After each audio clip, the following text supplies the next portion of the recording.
Welcome, everyone. Welcome in.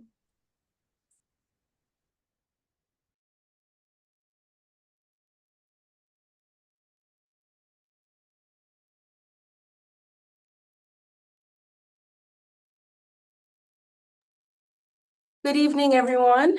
Good evening, families. I am Regina Stieber with you on this Thursday evening, May 1st, 2025. This is our last District Advisory Council meeting of the school year. So thank you to everyone that has been showing up consistently. We really appreciate your input and participation. Before we begin tonight's presentation, we're going to have a short announcement regarding interpretation services for the Spanish-speaking members of our audience. If you need Spanish interpretation, click the globe icon at the bottom of your screen to access that feature. That feature will be available at the bottom of your screen. Muy buenas tardes y bienvenidos a esta reunión, en la última del semestre escolar de este año. Si necesitan interpretación en español, por favor, opriman el botón del icono del globo que está en la parte inferior de su pantalla para acceder a la interpretación en español. Gracias.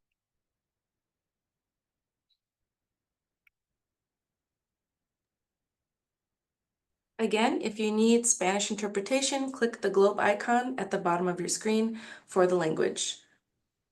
Let me once again welcome everyone to tonight's District Advisory Council meeting. Thanks to all the MPS administrators, elected officials, and school board members for attending.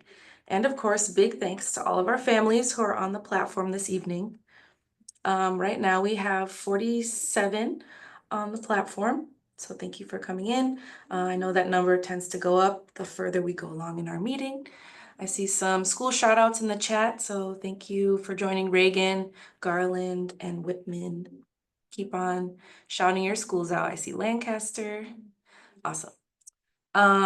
We know that there will be many questions tonight that you might have during the presentations, so please place those questions in the chat and we will have some time for Q&A after the presentations. Please remember to sign in. The link to sign in will be placed in the chat. So I see Brianna Fox has shared the sign-in link. If you can please go ahead, click that and sign in. Everything that we do here at MPS is aligned to the 5 priorities for success, which is increase academic achievement accountability, improve district and school culture, develop our staff, ensure fiscal responsibility and transparency, and strengthen communication and collaboration. Just a reminder for virtual etiquette, please enter your school name and your name on your screen. Please mute your mic and put all your questions in the chat. If you have any questions, please email them to dac@milwaukee.k12.wi.us. And tonight I'd like to welcome and introduce the executive committee. Not everyone is here tonight, but shout out to our chair, Joelle Worm. She is here on the platform. Brianna Fox, she's in the chat helping out. Also shout out to Nicole Crown, Jasmine Blakely, and Michaela Hernandez. And you can see what schools they have students at in the chart. If you're interested in joining the executive committee, please fill out the form attached to that QR code. So you could pull out your phone and use that link there. Also, based on feedback from last meeting, if you're interested in having elections for executive committee, there's a question for that in the evaluation at the end of this meeting tonight. So please fill out the evaluation to let us know your thoughts on having elections. Right now it's open to any delegate, so just give us your feedback there.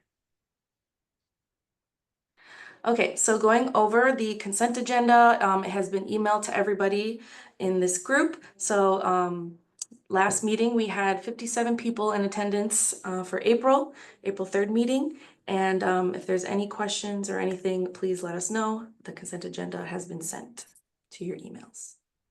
I would like to both highlight a few things on the consent agenda, such as the Dads on Duty, which is taking place tomorrow, and there is a registration in there.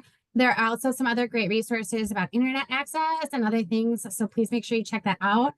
And we had the consulting firm speak to us last meeting, and all of that was included, including the QR codes for the survey. And then I did have a question for those at the district as to how this has been shared. I know in the DAC meeting, we were told that it would be widely shared with parents. As a parent, the only place I have seen this is in the DAC consent agenda. And I'm wondering if that has or will be shared out more broadly from MPS.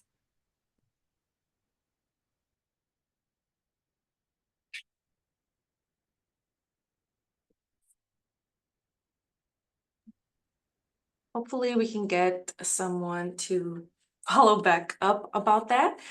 So we'll definitely put that down and see if, make sure we can get that information shared out more widely. But thank you for shouting out the event tomorrow, or sorry, on Saturday. It's gonna be at Thrive on King.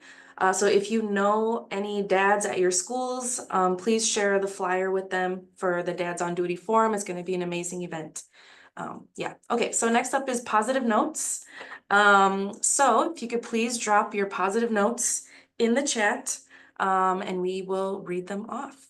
I will share one positive note that was sent to us, that there was a demonstration near Milwaukee French Immersion School today, against underfunding of public schools and calling for more funding for special education.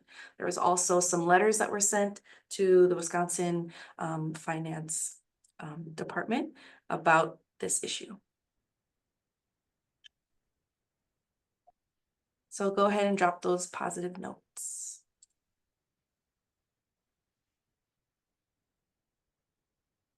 I do see someone responded to your question, Brianna, that the link was shared to all the parent coordinators. So that should be getting dispersed to the schools that way, hopefully.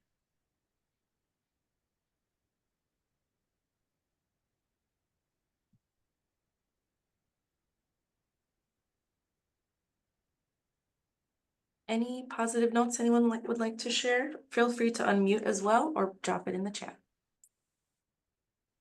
Okay, Carver Academy. Go ahead, Ms. Brown. Carver Academy, next week, we will actually, our scholars will receive 4 free books courtesy of TMJ and the Scripps Foundation, and they will get to select those books. That's amazing. Thank you for sharing that. Did somebody else go off of mute to share something? Okay, so I'm going to read off some things in the chat. I see that McDowell Montessori hosted opera for the young last week. 4 professional singers brought an outer space version of the Magic Flute to our school. Elementary students were the chorus and the dragon. That sounds awesome.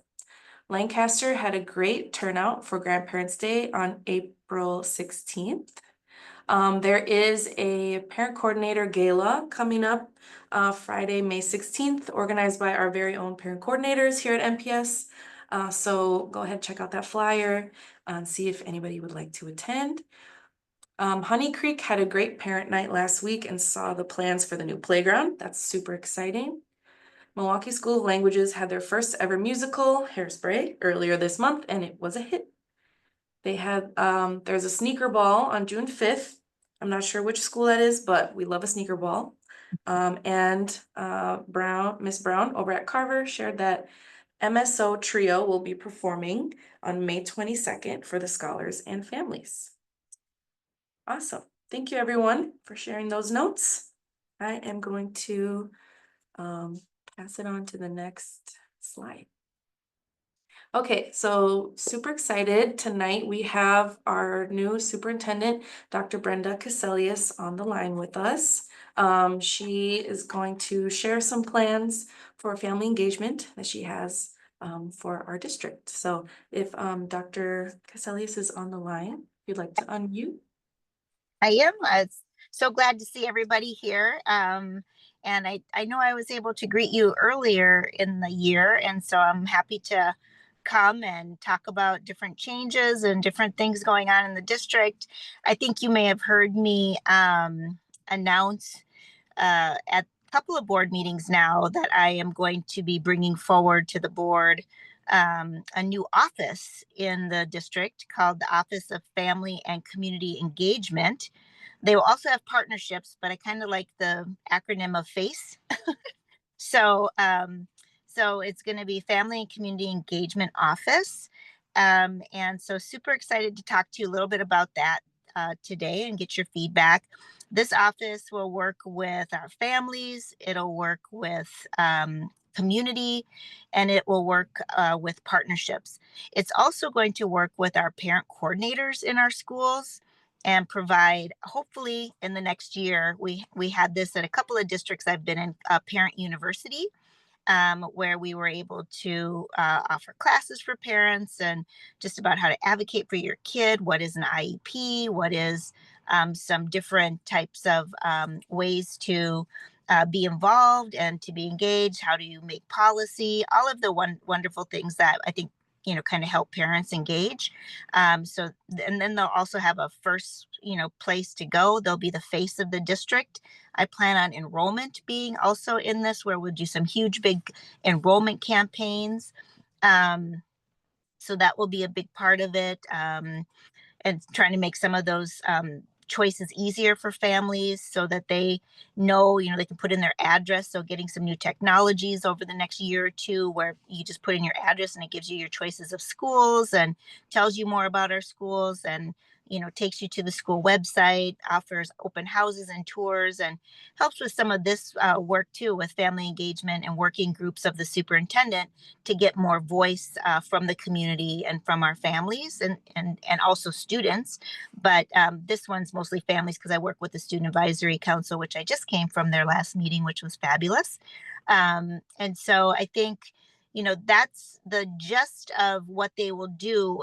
There is a new structure also that I'll be recommending to the PACE committee, which is looking at our parent coordinators, a board member, and an alderman from a district. I think we have 8 districts within Milwaukee, and we would have monthly meetings, and those monthly meetings then would feed up to either this committee or the PACE committee. I'm still learning the structure. And then their information would feed down. So it'd be both a bottom up and a top down kind of interchange and sharing of information and getting feedback and listening feedback and ideas and concerns and problem solving and shared decision making at that level monthly. So you'd have these individual district-wide community meetings. Those would then feed up to either this council or the PACE team and committee. And then we would use that information for, you know, if there's a policy we're trying to work through or whether there's budgetary decisions that we're working through. And then we have kind of some of the civic leaders, we have the board members, we have community members, we have our parent coordinators from specific schools who know the relationships and have the information from specific schools. And it's just another great way to offer transparency, to build relationships and trust, and to open the lines of communication. And then those meetings will be memorialized, you know, in the board meetings and in the board committee structure. So that's kind of what I have planned. Of course, this family and community office will also have a lot of fairs and opportunities to get to know MPS. They'll do a lot of our storytelling. They'll be the first face of MPS. And so a really, really important cabinet position that I'll be creating. Love your feedback and any questions that you might have.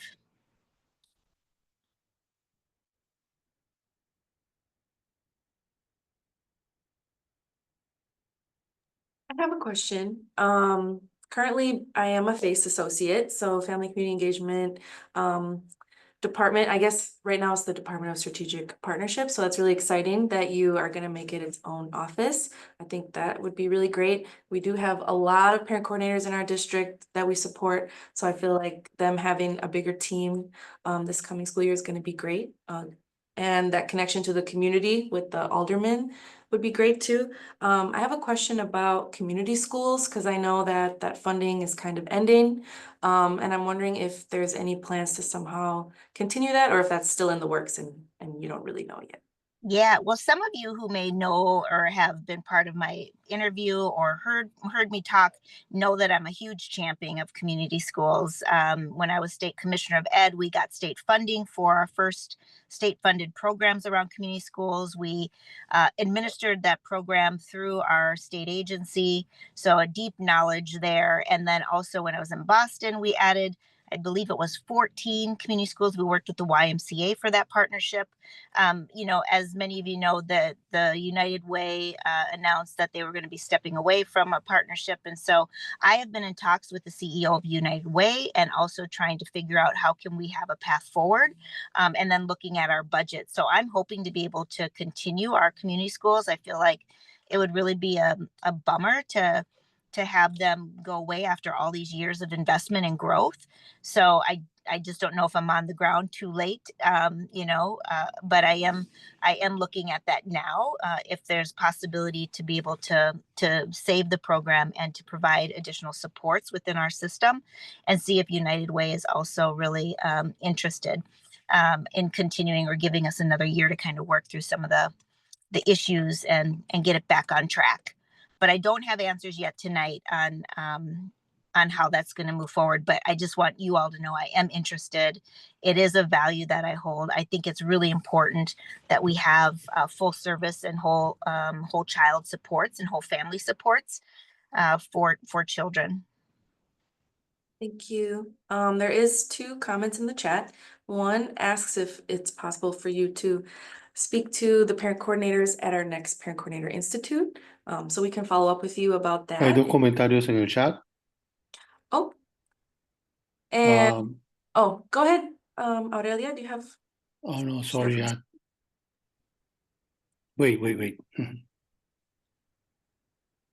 Sorry, I think we have to put the interpreter back in the interpreter room. But the other question in the chat is about what is a community school compared to a neighborhood school. So community schools is a partnership. It was a partnership with MPS and United Way, where they would provide like a community school coordinator to a couple schools that applied to be a community school, and they would get additional resources and funding and a partner agency that would be like local to kind of where the school is located. And yeah, they would follow like a transformation model and all this stuff. So community schools are a little bit different, but they're really amazing. Yeah, neighborhood schools are schools in the neighborhood that's, can or cannot serve the community. But this is about having additional resources in the community to be very intentional about the supports and the partnerships that support kids and families around student success, and also family stabilization. So there's lots of partners with food shelves. Some have health clinics within them. Some help parents to find jobs. Some give housing support and help them access housing vouchers for some of our homeless students. So it's really around networking the supports for our children. And there's a actual person in the school who does that. Yes. Thank you. Are there any other questions about community schools or any questions in general for Dr. Caselius from anyone? You can see I'm in my mobile office. Excuse me, Regina, I think the second question was answered about the Parent Coordinator Institute. Oh, well, just tell me when it is, and I will check my calendar and see if I can go. I'd love to talk to our parent coordinators as well. I need to talk to all the employee groups, need to get in those Zooms with our safeties and, have some in-person meetings with our departments, and just a lot of onboarding. And I'll be announcing my listening session pretty soon here, hopefully next week. And so there's going to be lots of opportunities for people to give me feedback.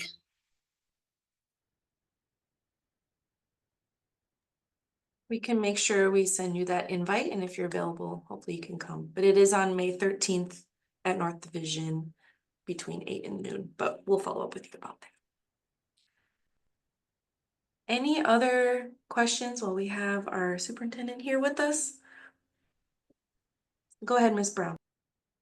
My question is, you talked about as you create this new, board or however you want to define it, have you figured out what your selection process is in terms of which aldermanic districts, which area schools? Have you given any thought to that at all? Yeah, it would be all area schools. It's just a town hall meeting. It's just a meeting that everybody can come to. It's not a committee or a board. It's an open town hall that we'll host so that, you know, community has an opportunity to give voice. We would just invite the aldermen and invite board members and all of the parent coordinators to come to that meeting. So it's not like something that you have to be invited to or something that is selective. It's an open dialogue with the community and anybody can come.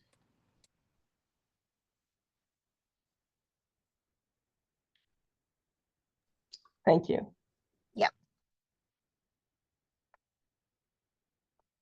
Any other A good questions? friend of mine, the superintendent, she did a model similar to this and she called it soup with the soup.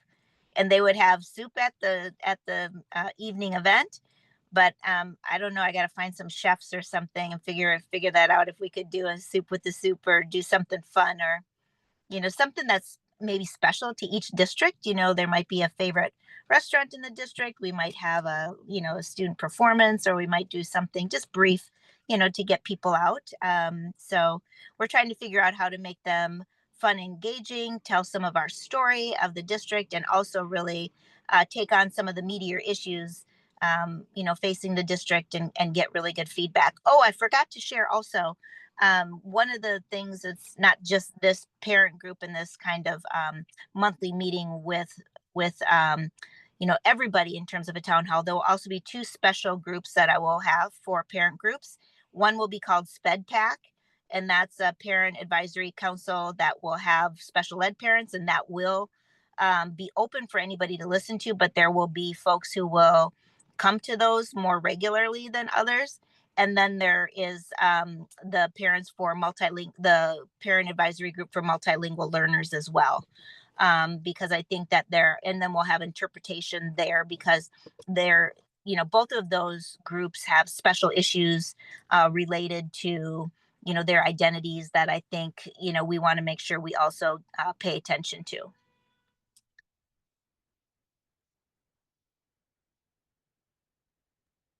That sounds really great. I know there's been a need for that with the special ed parents of students in special ed. They wanted to have a committee, so that would be really great. Great. But I got to get my chief in place first. So if you know somebody, we're going to be posting that position in the next couple of weeks here and just finalizing. There used to be a director of family and community engagement, like a way back when there was like an office. I don't know what happened, but we're just kind of resurrecting it. And so we're going to brush up the job description and get that out. And that will help lead our really already wonderful team that we have in the district. Go ahead, Brianna. Yeah, you had mentioned that this department would then kind of be the face of the district. I know right now, for like both enrollments, but also all the way to like disputes, those go to the Welcome Center. And I'm kind of wondering if that would then be the entity that's taking things like disputes. You already mentioned enrollment. But like I've personally now been waiting over a month for any contact and follow up on a dispute, and the Welcome Center can't do anything but pass that on. And so I'm just wondering whether that would be the same structure within this new idea, new office. I'm not sure what a dispute is, quite honestly. So I'd have to learn if that's like a dispute on whether you wanted a placement at a school or something like that and you didn't get it. But I would anticipate an ombudsman type of role within the district that would bird dog, you know, these kinds of concerns for parents, and that would come out of this office and kind of the first touch of those pieces, but it might actually live in another department to fix. But they would help be navigators for parents for where to get their concerns addressed. And then, I lost my train of thought. Oh, the Welcome Center. Yes, we would have Welcome Center, you know, newcomers would also be, you know, something that we would do here, you know, trying to keep a family together type of things, you know, those types of requests and things. So that's how I envision it. So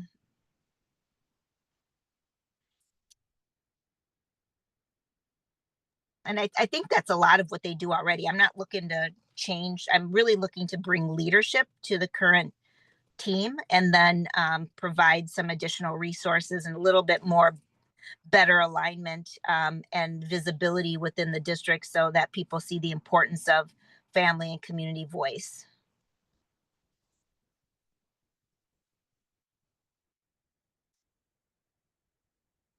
Any other comments or questions for our superintendent?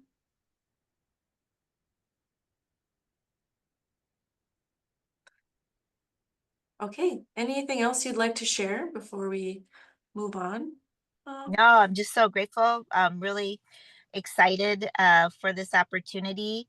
And yeah, I don't know about if these would be paid. Leadership job, I'm not sure which job you're talking about. The chief is absolutely going to be paid. It's a cabinet level position. But and our parent coordinators are paid. I'm not sure if they come later in the day, how their pay structure works, if we would have to provide some sort of additional time for them once a month. But I will look into that structure. I think the aldermen are already coming and spending time. You know, this is a expectation of board members to be out in the community, so I don't think there'd be paid positions for that. So I don't think there would be additional paid positions, because what we're doing is using our staff to facilitate conversations with the community.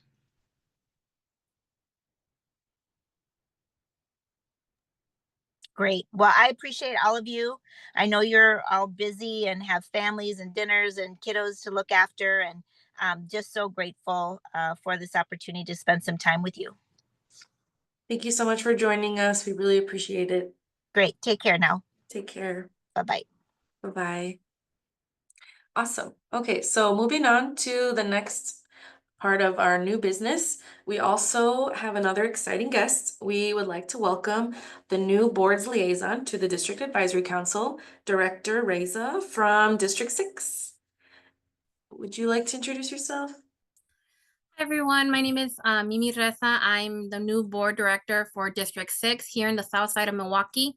Hola, buenos días. Me llamo Mimi Reza. Soy ya la representante del Distrito 6 para la comunidad aquí del sur de Milwaukee. Aquí estoy para ayudar a la comunidad, los padres, los estudiantes. Si necesitan ayuda, me pueden localizar en la por lo que necesitan.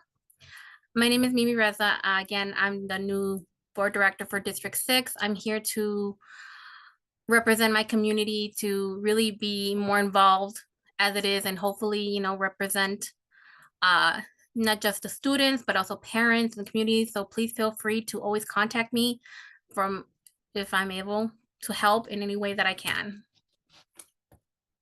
Thank you so much. Thanks for coming and welcome. We hope to see you at the meetings next year and to work with you next year. Another new business item is that the DAC for next school year will be virtual. They'll continue virtually on Zoom based on the survey that was sent out this week to all the delegates. So if you participate in that survey, thank you. And we will continue them virtually next year. I'm going to pass it now to our first presentation of the night, which is Teaching Lab, and they're going to give an update on their work in MPS. Thank you so much. Is it okay if I take the screen? Okay. All right, I am Amanda Mitchell. I am joined by my colleague, Faran Morgan. We are from Teaching Lab, and it is an honor to be here with you tonight. So thank you so much for having us. We at Teaching Lab support educators at all levels. So we have had the privilege of working in Milwaukee with teachers, teacher leaders, school leaders and instructional staff, as well as system level leaders. And we have been able to do some needs assessments to really see what the needs are that exist in Milwaukee, and then provide learning and coaching across these levels to really build upon the services that we're offering in each of these ways. So coaching the coaches, inquiry cycles, strategic planning, executive coaching, enabling condition support have been able to work for over a year now to support leaders at various levels and to build leadership. So building capacity from teachers to teacher leaders to school leaders to system level leaders. I have had the privilege to work on our human capital management system work. So working mostly with our Office of Talent, as well as some principals, of parents and families and community members that are in the room. So we've been coaching 18 principals on talent management best practices. Some of our key activities include training on stay and retention conversations. So talking to principals about how they're communicating with their staff members, that they're really meaningful and important to their school communities, and that we want them back next year to continue to work with families and students.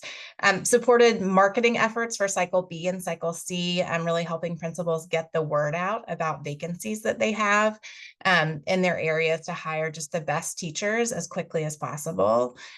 Drafting competency-based hiring processes for school level interviews, and making sure we're really identifying what key qualities and competencies we need in teachers at our schools, and then developing really focused questions for those. As well as developing tracking tools and providing thought partnership on lots of staffing questions and issues with changes in assignments. But it's just really been an honor to work with principals. On the other side of the house, we're working with our talent and management leaders in Milwaukee. So leading data analysis, how many candidates are applying to open roles, where are they applying, what subjects do we have vacancies in, how are we best filling those to get the best teachers and staff members to our students. We're also providing examples of equity-driven practices to tackle staffing issues. We really want our hard-to-fill schools to have a lot of opportunities to get great employees there to students. Proposing incentives to increase the notification window regarding retirements and resignations. So seeing if folks who are going to resign or retire can let us know earlier so that we can fill those vacancies earlier and make sure that we're fully staffed by the first day of school.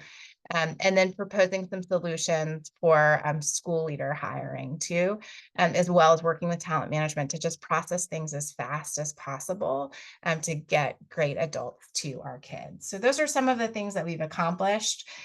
We have in the next 3 months, we have a few more activities that we are hoping to finish out with. So with our principals, I am working with them to finish their hiring for next school year, to make sure that they are all fully staffed and to overcome any barriers that might be keeping them from being fully staffed. Really having principals think about themselves as chief talent officers of their building, that they're managing their talent, they're figuring out who's coming back, who's ready for leadership positions, how can we support teachers to get them what they need so that they can really feel supported in their schools, because we believe that happy teachers lead to happy students as well, and so making sure they have what they need. And then also supporting principals in robust onboarding and orientation for new employees. So when they hire that great teacher who's coming in the fall, that we do everything we can to support them now so that they understand and feel welcome to the school community that they're joined and are ready to hit the ground running on that first day of school. So excited to finish out with that. And then with talent management, we're working on a recruitment handbook and resource guide with templates to work with candidates and to get great teachers in, working on broadening the candidate pool. We know that there are nationwide teacher shortage issues, but figuring out how do we get the best teachers to MPS and get just a wider pool of applicants who are applying. Piloting a strategy targeting a small group of hard to staff schools. We're excited to launch that And then also working with our student teachers who are currently working in Milwaukee. How do we get them to choose to teach at Milwaukee Public Schools once they graduate, and make sure that we're using that pipeline to fill roles. So it's been a pleasure. I will stop sharing and see if folks have any questions. I'm happy to answer them and talk about talent in Milwaukee. Yeah, Amanda, we sure do. I'm happy to moderate that too. Before I do that, from Morgan team, it's a pleasure to meet some of you for the second time. If you guys recall, we had a similar meeting with another one of our colleagues, Terry Rita, who's awesome as well. She couldn't be here tonight, so Amanda's doing an awesome job of filling in. Just for context to help people, Project Rise is the overarching project that Amanda's speaking to that we've been working with the district for over a year now. It actually has a couple different components outside of human capital management systems. We're doing active professional learning and coaching support, which is a part that I really drive and oversee. And we have an opportunity to work with regional SUPs, school leaders, as Imagine mentioned, and just to really strengthen, number one, curriculum implementation, really focusing on lesson internalization. And so a lot of these things are happening behind the scenes to really make sure that kids are getting equitable instruction on a daily basis. Amanda, in the chat, one of the questions that's come through so far is, have you determined a way to speed up, expedite the hiring process, the number of days from application to notification of hire? I know that's something we've been talking about in our talent management sessions.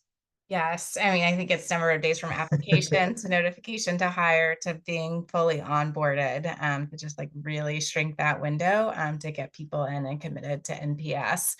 We were just in Chicago with our colleagues in Chicago Public Schools, and we had 2 members of the talent team from Milwaukee there, and Chicago was sharing some of the data analytic tools that they use to track that. And so we are hoping to work to build out the data lives in the system. It's there, it's being inputted, but how we pull that data out to share with the team so that they can really track and monitor it, and get a sense of when we're trying new strategies, are those strategies speeding up the time to hire, or are they making a difference? So yes, it is definitely on our radar, and hear the concern that it is important that we get people in quickly, and that folks, we're talking about livelihoods, and we want great teachers to choose MPS. And so we need to treat them like the top talent that they are, and let them know quickly that they're wanted and get them processed through.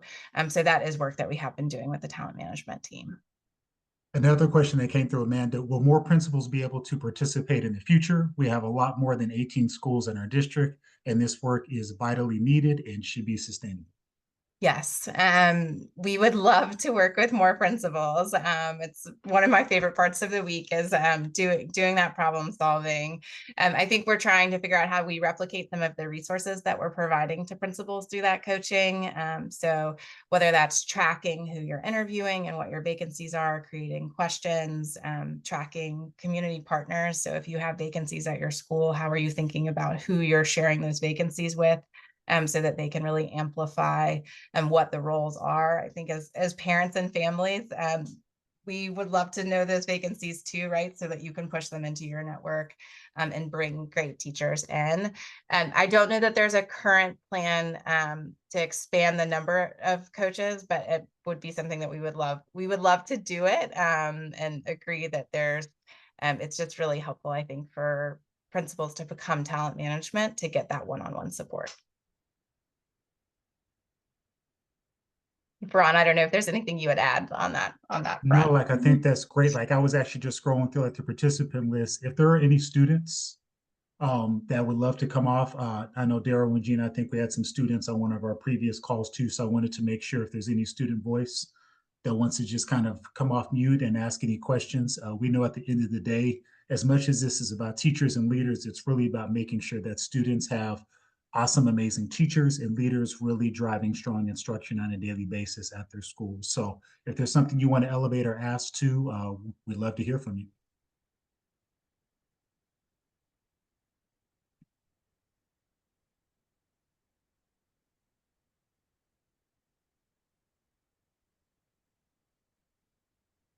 I think that was pretty good wait time. We will say that, again, it's an honor to be here with you and hear it, that we really appreciate the ability to support. And I see the comment about lots of turnover of how do we retain our great people and use retention as our top recruitment strategy to keep great people in schools with our students. So thank you for having me and Veron here with you today. Thank you both for joining.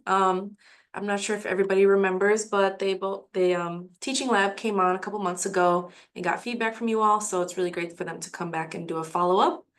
And now we have another presentation. It is a focus group, so getting some more feedback from you all. It is a focus group on MPS District College and Career Readiness, presented by Renee from One Goal Graduation Organization. Renee, would you like to unmute and introduce yourself?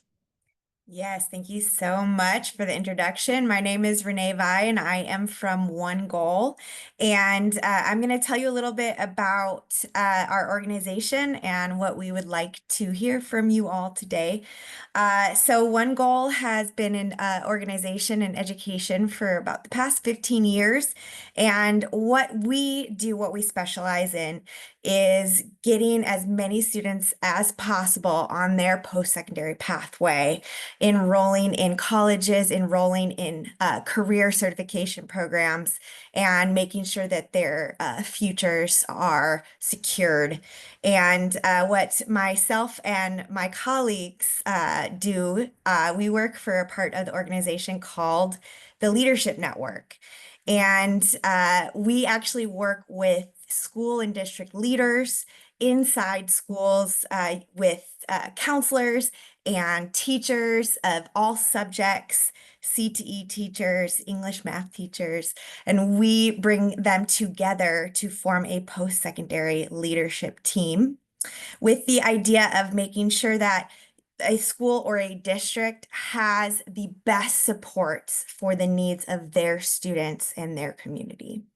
So what we are tasked with Milwaukee Public Schools, we've been spending the last few months doing a landscape analysis of everything under college and career readiness.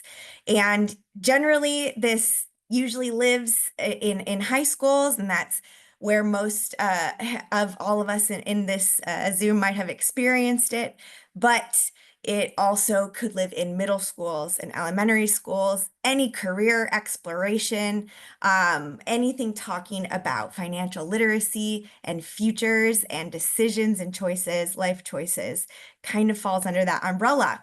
So we are talking to as many very important people and stakeholders in Milwaukee Public Schools and getting your perspectives and opinions and experiences about what your students or maybe even yourselves have experienced in terms of any type of college and career readiness and post-secondary exploration.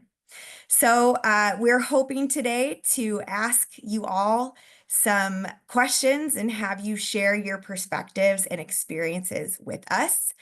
I am going to pause for a second and see if there are any questions or any clarity needed.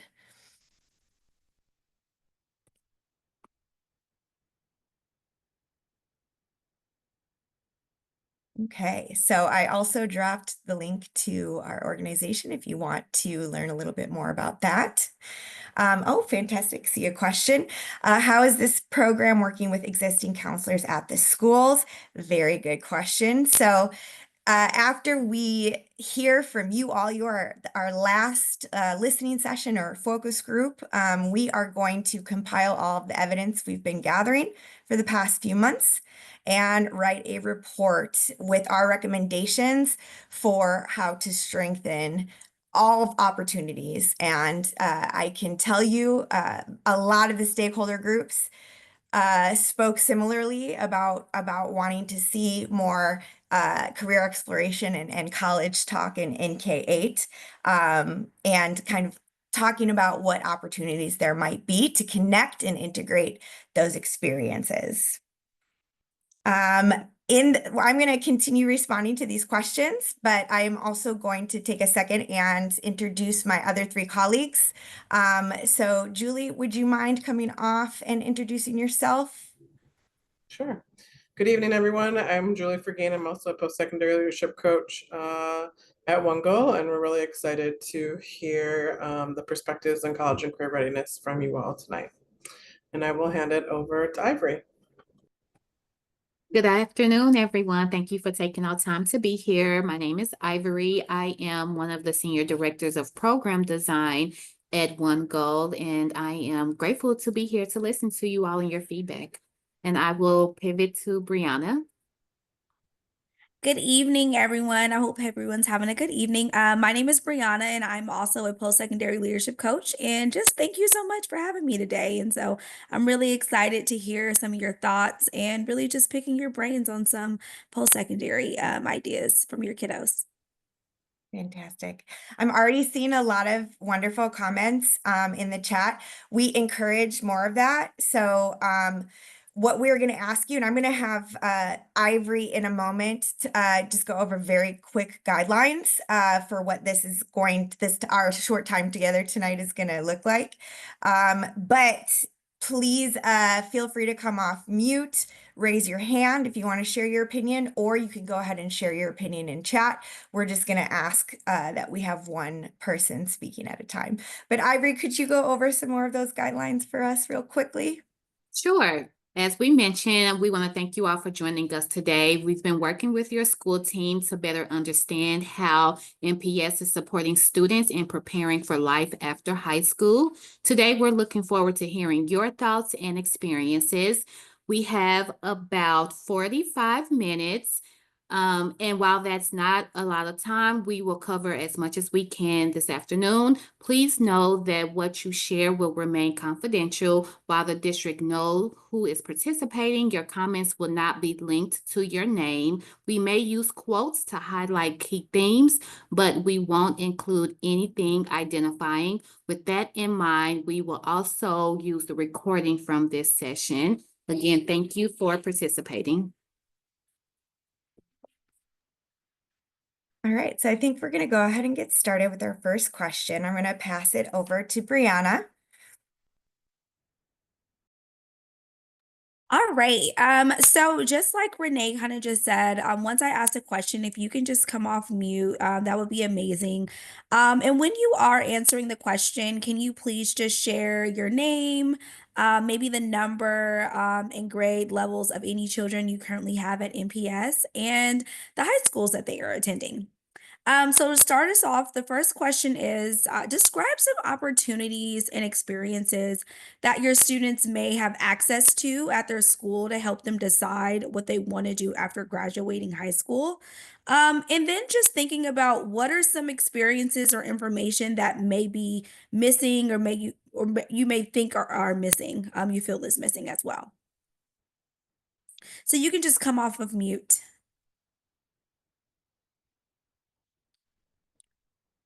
And I can also go ahead and drop that question in the chat too.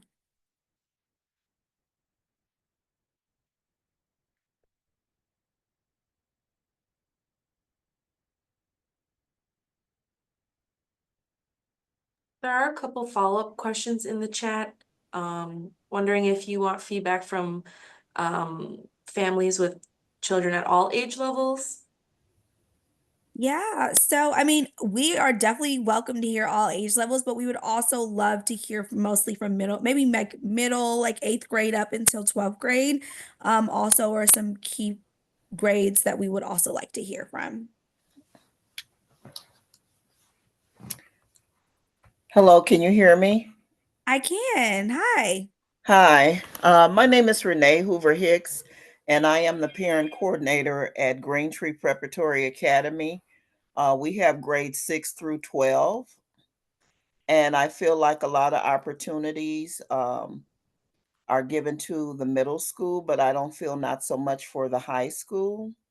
I know like say the college fairs that we've had, I don't feel like they've been very well announced where students could prepare for them to know what the colleges are ahead of time, to kind of, see what the college offer career-wise. So if it's a college that offers something that they're interested in, they can be prepared to ask the questions. I think that it's kind of catching them off guard, and they don't get the most out of it because they haven't prepared properly.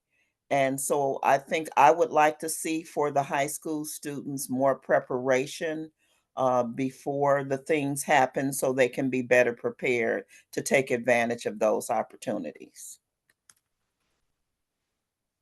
Thank you so much, Renee, for giving us that insight. Love that. Thank you. Is there anyone else that wants to also chime in and answer that question as well and collaborate to the conversation?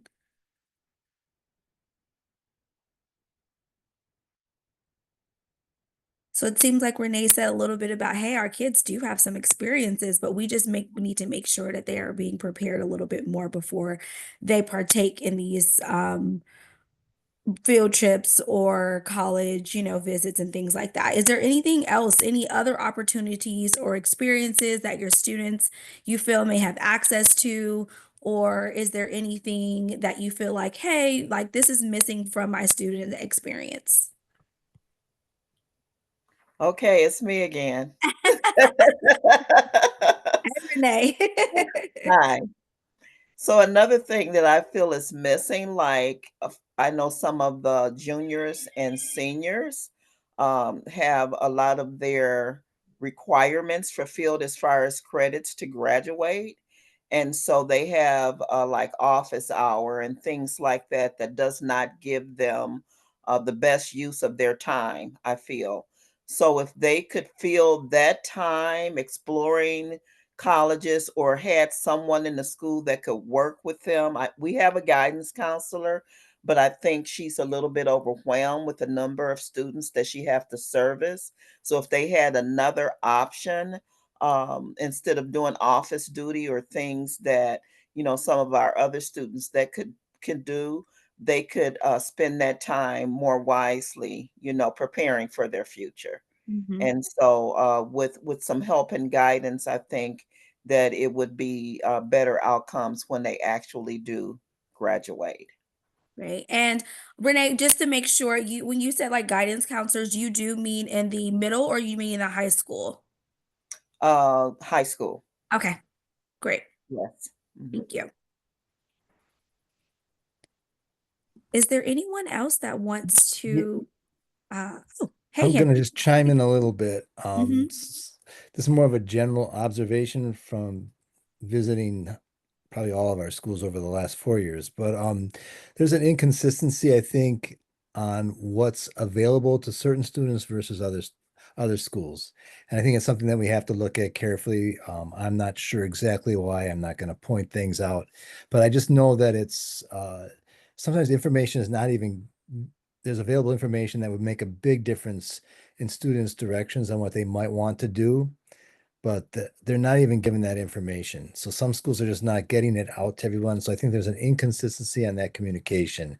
I don't think it's purposeful. I just think that, especially a lot of our K-8 schools, a lot of times I believe that they are overwhelmed and they're more meshed into that earlier childhood, and they can miss it out. Because when I was teaching in middle school, it was K-8 schools, and it was really dependent more on the teacher that picked up that baton to help them put them in the right direction. Just an observation. Yeah, thank you. And Henry, can I just ask a follow-up question?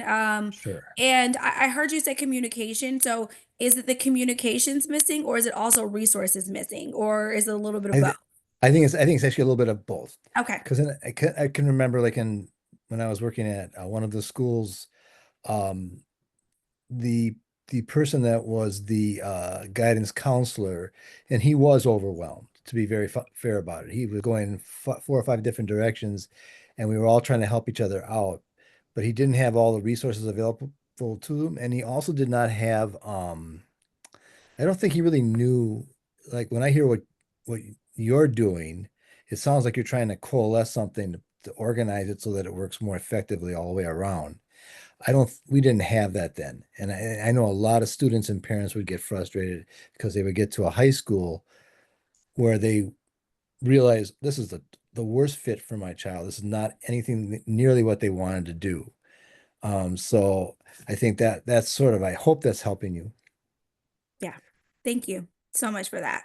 And thank you for touching on the parents. And I'm going to just head into the second question, if that's okay with everyone else. Does anyone else need to chime in on that? I would like to, yeah. sorry. I would like to add in, my name is Jessica Steenwick. I'm a parent coordinator at Milwaukee School of Languages. I also have a freshman there, a sixth grader there, and a third grader at German Immersion. So I'm a parent throughout the district and a parent coordinator. Yeah. I want to say that my school in particular is maybe on the opposite end as Renee's. We do so much for our kiddos on top of the Zello that they're doing all the time. We're doing college tours. We're doing the historically black student or the historically black college tours.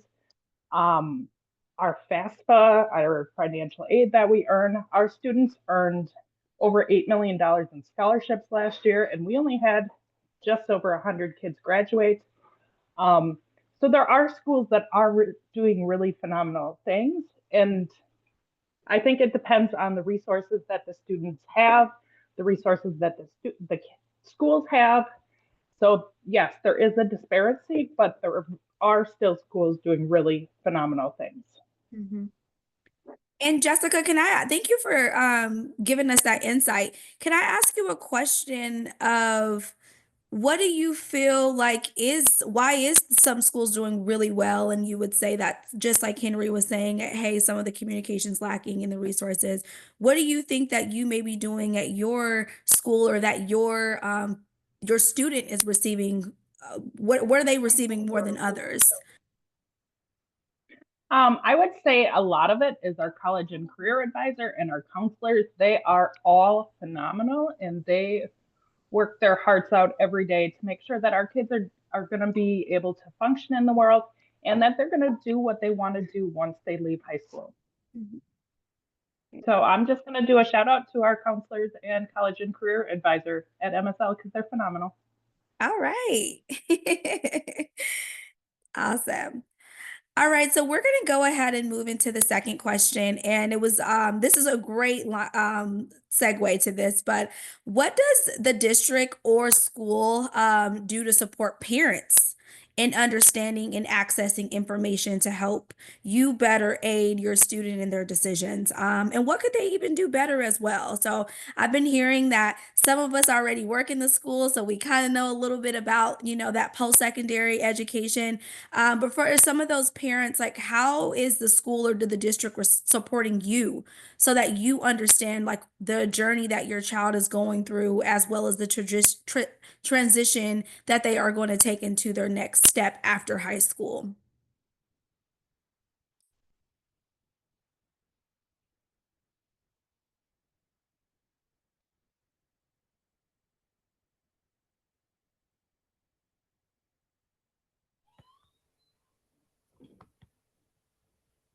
Hi, it's me again. Okay, so one of the things we do is have parent meetings where the parents come in, sometimes even on the weekends, and they can get help filling out like financial aid online documents and applications that they have to fill out, helping them to understand how to navigate through that system, and helping their students apply for certain scholarships that might be offered. So that I do see taking place in the school where they're helping parents with that. So that's one way that I know that our school is helping parents to prepare for that. Yeah. Thanks, Renee. And if you don't mind, if I could ask a couple follow-up questions of, how do you get parents to the school? Like, is it how is the engagement? Do a lot of parents show up? Like, are you guys sending out mass communication? Like, how do we get the parents to the school to be a part of those family meetings? You usually have to do, like you said, the mass communications and several follow-ups to make sure that it happens. Sometimes they, rescheduling, it might be 2, 3 times that you have to reschedule or offer meetings at different times of the day, some in the morning, some during the lunch time, and then some in the evening, and like I said, even some on the weekend. So offering the sessions to take place at different times to meet, everybody's scheduling needs, and just a lot of follow-up. Yeah, definitely. And I know that you work with 6 through 12. Are there like FAFSA nights for parents or, just meetings like 11th grade meetings, 12th grade meetings to kind of show parents like, hey, this is where your child is at with the transitioning into after high school? Yes. Yes, we have those. I know 11th and 12th grade for sure. Um, I only remember a few ninth and 10th grade meetings. We used to be a part of M Cube that got transferred. They used to come directly into the school, and then it got transferred out to central office. So I think we kind of lost some of our parents when that transition happened. Um, so yeah. And could you let me know what MQ means? MQ was an agreement that Milwaukee Public Schools had with UWM and I believe MATC, where students, the parents would come and participate.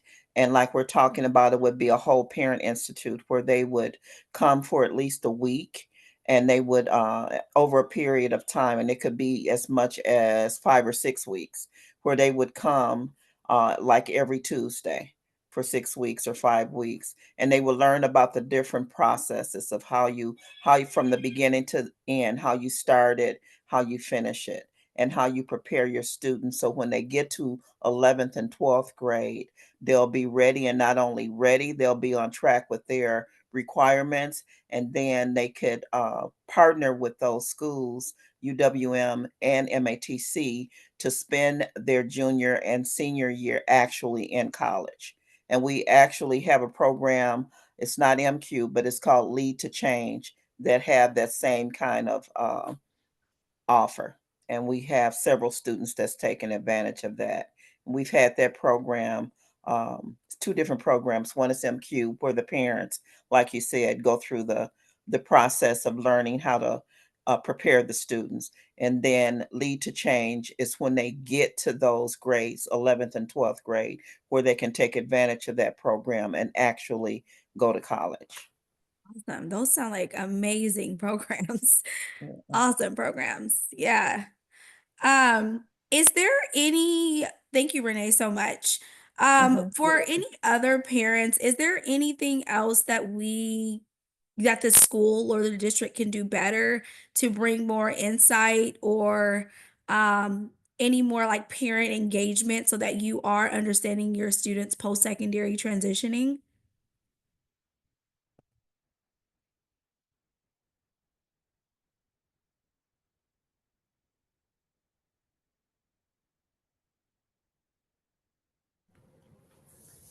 I'm Jenny. I am a parent coordinator in the district and also an MPS mom of a freshman and an adult alum.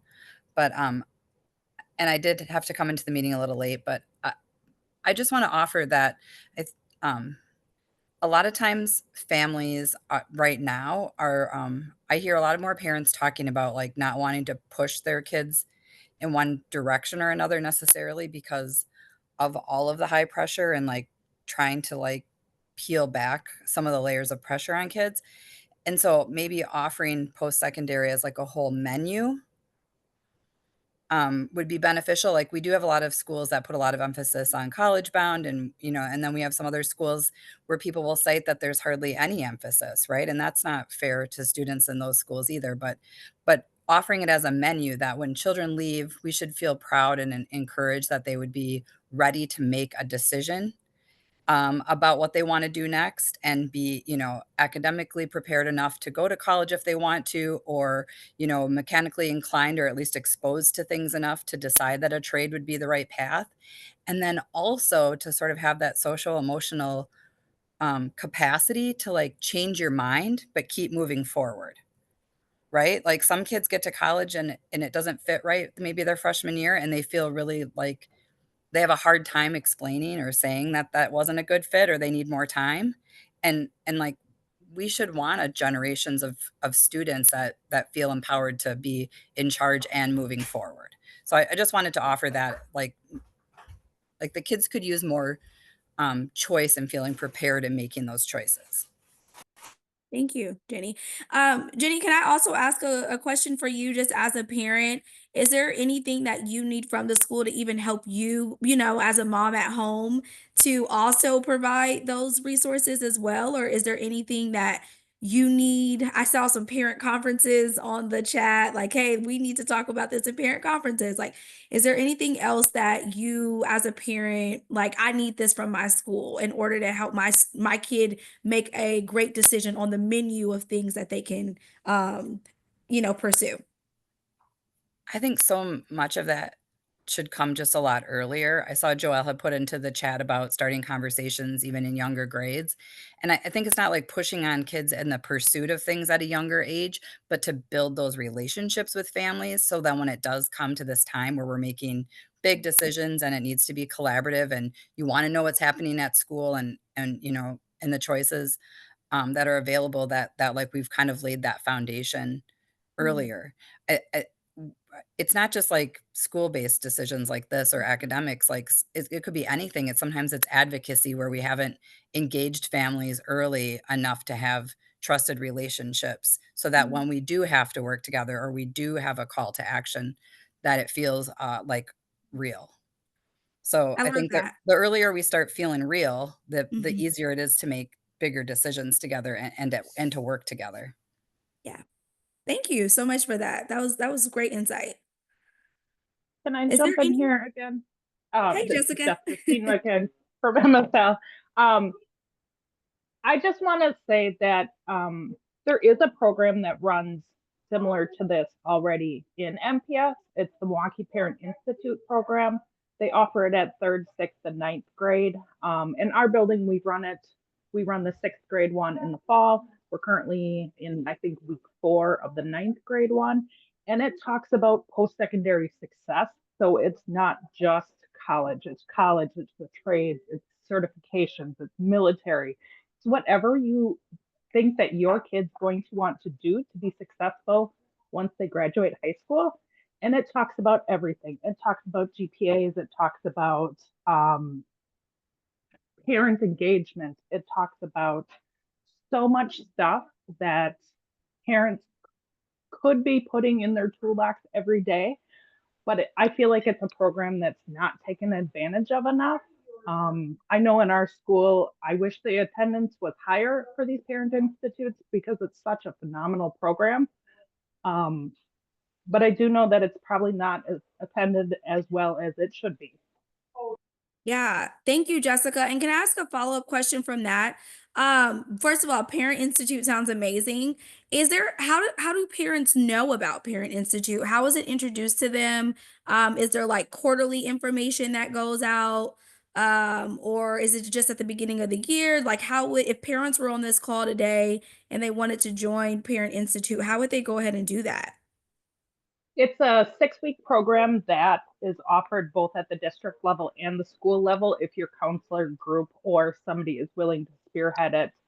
And our information we share it out in the fall to the 6th grade. Usually we share it out to the whole middle school group because there are some older parents or older students' parents that do come and get a lot of information from it.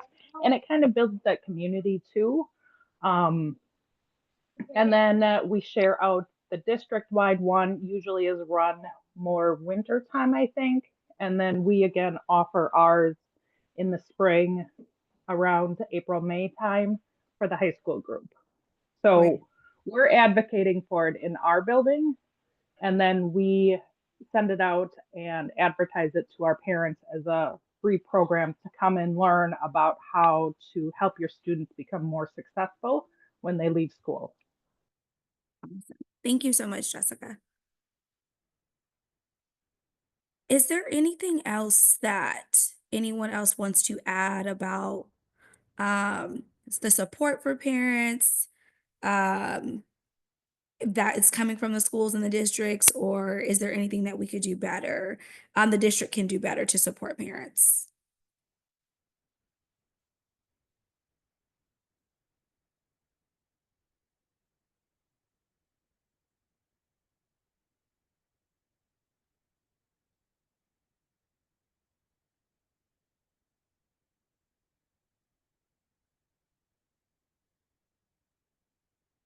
All right, I can keep us moving.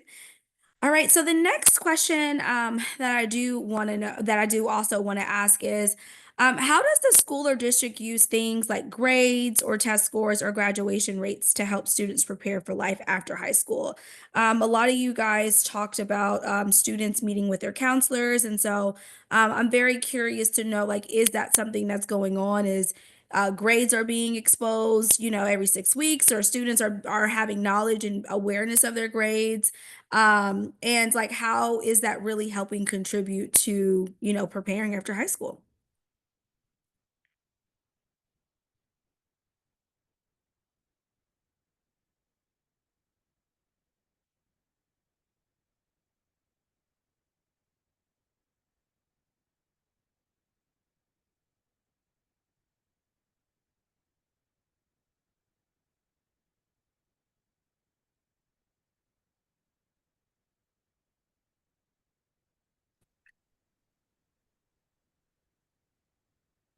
And to piggyback off of the question Brianna just asked, I know you all mentioned a few programs in the beginning of and sharing with us, like M-Cube, and I know the Parent Institute. Are there any other programs that the district or even your individual schools offer to help support both the parent knowledge around post-secondary access, but also like student resources that would be helpful for us to know about?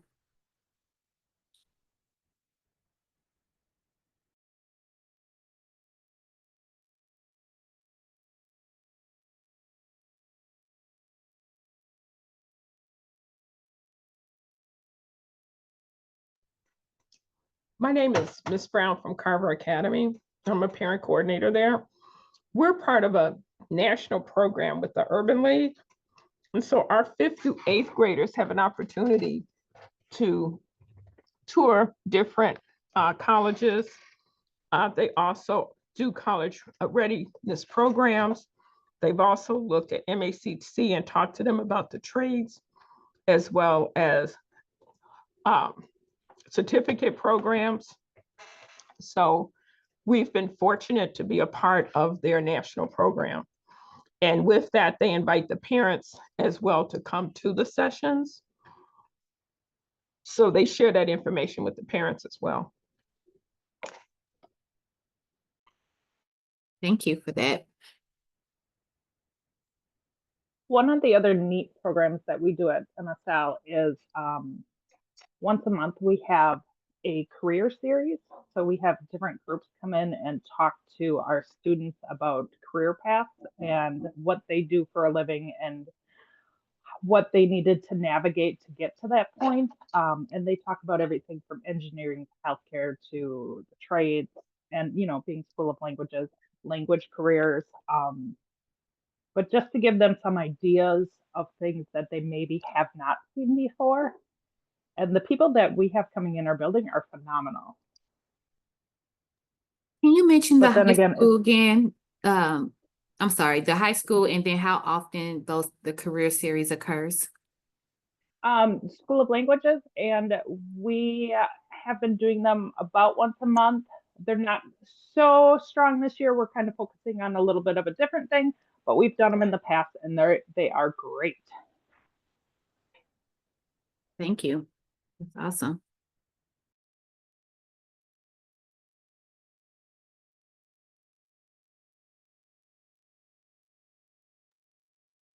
I don't know, this is my last question for tonight. I don't know how many of our parents in the group have high schoolers, but I'm just curious if there, and you all can leave it in the chat, if any of your students have been involved in any dual enrollment, dual credit, or CTE opportunities at the high schools that they attend.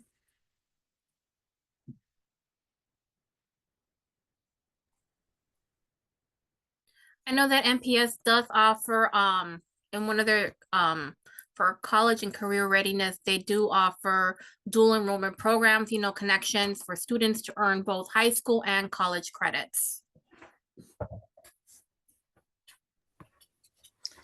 Yep, and this is Renee Hoover Hicks from Green Tree. We do, like I mentioned earlier, have that program where we have students as I speak that's attending that dual enrollment program. It's called Lead to Change for us.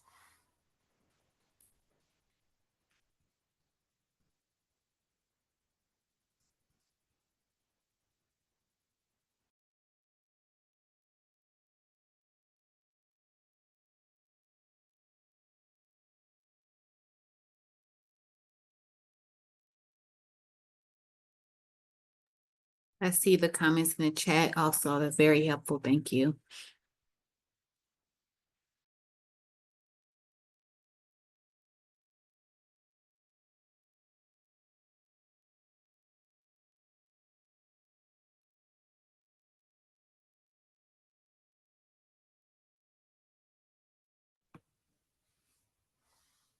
I just want to ask you guys a question. Like Jessica mentioned, they have counselors and others that prepare students where we just have one. And so I know their numbers might be slightly greater than ours as far as the number of high school students that they have, but I'm wondering why there's such a disparity in basically the same area geographically, Um, why do we have just one opposed to not having several that can help the students?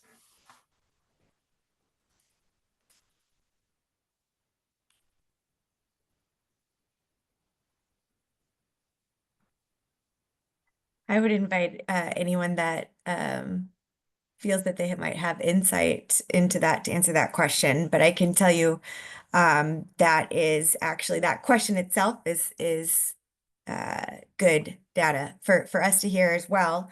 But is there anyone that feels outside of my team here that could answer that?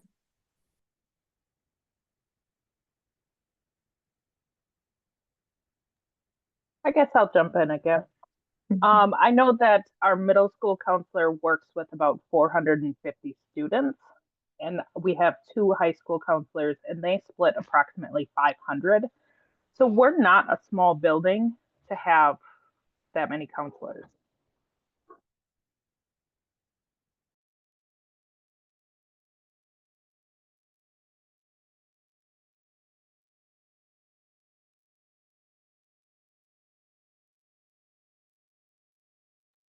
I would add another stat to that, and then I will have Ivory wrap up. But something that we advocate for at One Goal is that there are not enough counselors and there are not enough social workers, there are not enough school psychologists. And so part of the reason that we bring so many different people together to do this work is so that it's not a 500 to 1 counselor to student ratio. And so conversations like this and opportunities like this helps to spread that knowledge and that information.